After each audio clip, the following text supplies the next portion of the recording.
Солтон Сары алтын кениндеги Кыргыз-Кытай Токен компаниясынын иши токтотулду. Бул туурасында вице-премьер-министр Кубатбек Бороновго таянып өкмөттүн маалымат кызматы билдирди. Чечим экологиялык жана техникалык коопсуздук боюнча мамлекеттик инспекциянын корутундусунун негизинде кабыл алынгандыгы айтылды. Кечээ Боронов Нарын облусуна барып, чогулган эл менен жолугуп, чырлашкан эки тараптын жүйөлөрүн уккан. Элдин талабы мыйзам чегинде аткарылаарын, мекеме аралык комиссия түзүлөөрүн, жаңжал боюнча тыкыр териштирүү жүрүп, тиешелүү чечим кабыл алынаарын билдирген.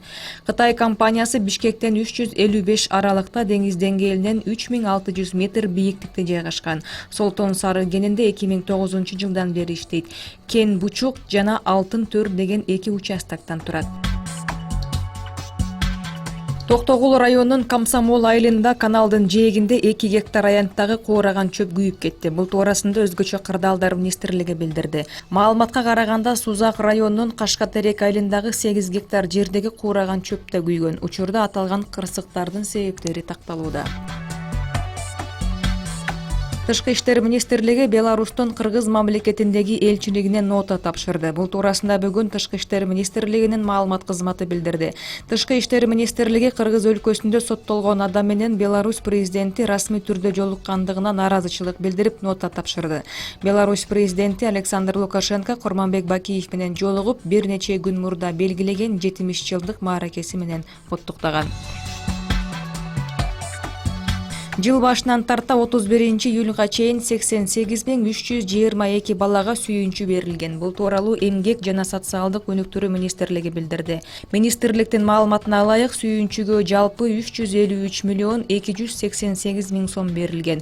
Белгилей кетсек, балдарга берилген сүйүнчү 4.000 сомду түзөт. Кара Суу районунун Фурхат айылында унаасы менен жол тескөөчүнү сүзүп качып кеткен айдоочу изделүүдө. Бул маалыматты Ош облусу боюнча жол кыймылынын коопсуздугун камсыздоо бөлүмү тастыктады.